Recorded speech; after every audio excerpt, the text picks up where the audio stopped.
So 1979, Dennis is defeated after one term, and things settled down, but council had a lot of work to do in terms of restoring the city's reputation and its finances. And, the business community. Did you support Voinovich? I did support Voinovich. Dennis was opposing me with the guy I had run against in 77, who dropped out. He was now back in, so I was supporting Voinovich against Dennis and Ted Sliwa. That was, that race, Dennis obviously lost, probably would have lost, but I think the results of that election were cemented on the morning of October 8th, 1979, when a speeding van on Lakeshore Boulevard struck and killed Molly Voinovich, who was the mayor of the then Lieutenant Governor, the opponent to killed his daughter. Tragic, tragic story. I remember going to the funeral home on St. Clair, and that the line stretched out the door. But what it did was it basically blocked Kucinich from playing the vicious kind of street brawl race that he would have. It froze the mayor's race for almost a month. You don't subscribe to the view that Dennis subscribes to, that he could have won. I think it would have been very close. Could he have won? Not sure, but it would have been close. Because remember, it was a 10-point race at the end. Yeah, it was. And how do you run against a guy whose daughter has just been killed? You don't. Anyway, so the business community rallied around George Voinovich, and I was part of an effort that met with state reps. I believe Dennis Eckert was part of this effort. There was an attempt to bail Cleveland out of its mess, and it involved special state legislation and the Growth Association. A lot of people were involved in trying to get Cleveland back on its feet. Were you on finance at this time? Did you have good committee assignments in the 80s? No, I was clearly in George Forbes' eyes. I was a pain in the backside. I couldn't be, counted on to go along with him on tough votes. And when I don't remember, at first I didn't have enough tenure to be on the finance committee. It was very rare. Mike White as a first termer would go on to a finance committee, but not me. So I didn't actually come to the finance committee till 1990, after I ran for city council president and was defeated, and cut a deal with Jay Westbrook where he became the council president and I chaired finance. So I didn't see finance committee for 12 years. Spring of 1981, there was an issue on the ballot to reduce the size of council from 33 to 21 members. It was another pretty memorable campaign because there was a lot of game playing. Did you support the size of the reduction? I did not. I don't know that any member of city council did. John did. John Lynch. John Lynch did? Yeah, okay. I didn't. I knew that if when they carved up the wards, I was likely to be a loser. The only thing I had going for me is, as much as George disliked me at the time, he disliked the woman who was my colleague to the south even more. Her name was Barbara Pringle. George despised her. She was a Kucinich ally. And I knew that in the world of who do you hate the most, I would win that fight. I knew that he hated Pringle a whole lot more than he hated me. Well, and Joe Cannon was on the other side, a Forbes ally. So we knew they'd protect Cannon. And as I expected, they carved the wards in such a way that I would run against Pringle. But more of my ward was left intact. And council reduction, council was reduced overwhelmingly. Overwhelmingly. And you were indeed put in with Barbara Pringle. And it was the very popular. Toughest race I've ever run. Toughest race I ever ran. Was it nasty? And how so? There was a group called the Ohio Public Interest Campaign Committee, OPIC, headed by Jay Westbrook, who later came to city council, and his minions, his supporters. We figured out once that the average door in my ward was knocked upon 19 times in the space of 2 months by volunteers for OPIC who worked against me. So, but I'd had some really great early successes, and she was popular in her ward, but I was even more popular in mine. So I got about an 85% in my ward, was able to get about 25% in hers. Why was OPIC against you? They were a Kucinich. They closely aligned their interests with that of Dennis Kucinich.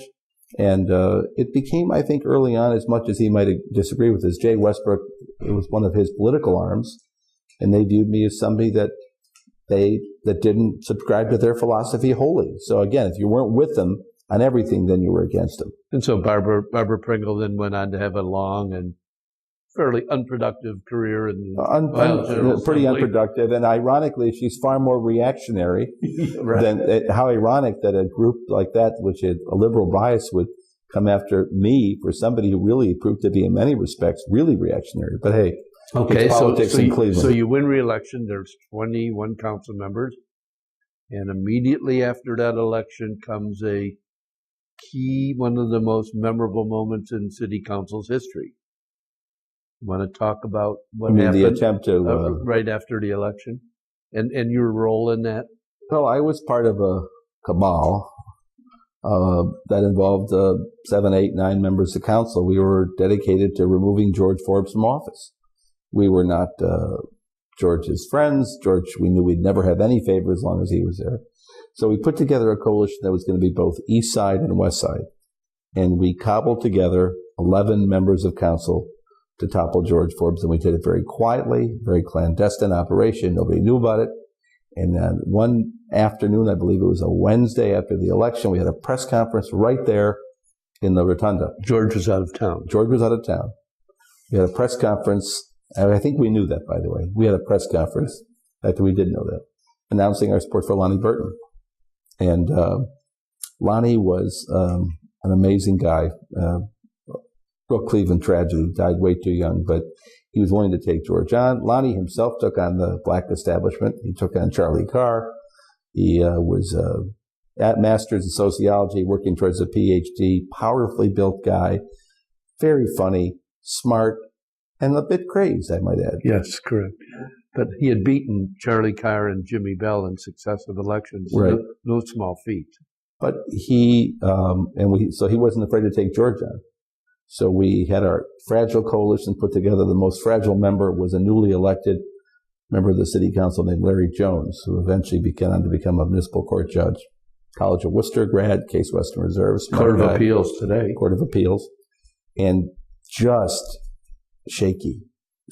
We knew that if there was if any brick was loose, it was that brick. And that proved to be prophetic because with a little bit of pressure from a congressman named Stokes, and I believe his father-in-law. And a councilman was George's hatchet man in what happened was a councilman from Glenville. Councilman named Mike White. And it's ironic, I remember once, a fist fight between Mike White and George Forbes in the hallway up on the second floor. Words were exchanged, and I remember a very powerfully built Lonnie Burton kind of holding Mike up with one hand, and can't repeat what was being said, but it was just one of those moments of... Why announce the coup publicly? Why not just go into the room and call the roll? I mean... we felt at the time if we announced it publicly, we would cement people in place, and then you couldn't back down, right? Once you've made your commitment, you're not going to back down. So we thought that some of the people that once you had made the commitment publicly to defeat him and said it in a press conference, there was no way you could back down. And as you know, it would be almost impossible to overstate the pressure and what they did to Larry Jones. Oh, with churches throughout the black community, in the Call-in Post. A Call-in Post had, I believe, a cartoon caption of Larry Jones portrayed as some sort of beast of burden, and a Mike Polensek riding him like a cowboy. I think I've still got that, by the way. I know Mike certainly does. No, I get it, and that's what they did. And it collapsed. And George served 8 more years and walked away on his own. And as it turns out later, some of those battles and some of that animus really never let go, even to this day. I like George. I respect him to this day. We don't have a comfortable relationship, and I'm sorry for that. You think we've let the old stuff go. But anyway, a lot of the animosity that came as a result of that election, 8 years later, it played out even again when he ran for mayor, and we had a chance to, get even, right? Or at least we at the time we thought we were choosing the lesser of evils. We had to choose between Mike White, who we viewed as his hatchet man. He was his hatchet man, or George. So George would not deny that he was coarse. He was heavy-handed. Why was he so successful, so effective? Running a city council in any American U.S. city, I don't care where it is. Maybe there will be exceptions, Minneapolis, Seattle, progressive cities that don't have the history that Cleveland. I don't care, Detroit, Buffalo, New York. That's a tough thing to, managing a city council with so many different individuals, some well-intentioned, maybe some not, all with their own political ambitions and desires, and then you put race into the mix. Remember, this is the second most racially segregated city in the country behind Chicago. So race was always creeping there. And we had the unwritten rule for years. We still follow it, right? The mayor is a race, one race, that the council leadership will be of the other race. I mean, is that in the city charter? Might as well be. Might as well be, yeah. So he was able to kind of keep it together, and he was good. He articulate, smart, knew where the pressure points were with a lot of the members of council. And the business community really relied upon him. They relied upon him when Dennis was mayor. He was their go-to guy. He was the guy that kept the place from completely unraveling. Less so with George Voinovich as mayor, because George really was kind of their guy. But they established a relationship, and they continued to have a great partnership, I guess, until each of them decided to run for higher office. I believe. And they both left the same year. Yep. And you had another one of these classic mayoral races. Yep. One that nobody gave Mike White much of a chance. It was expected there would be an African-American candidate, Forbes, and a candidate who was white. They'd be expected probably Benny.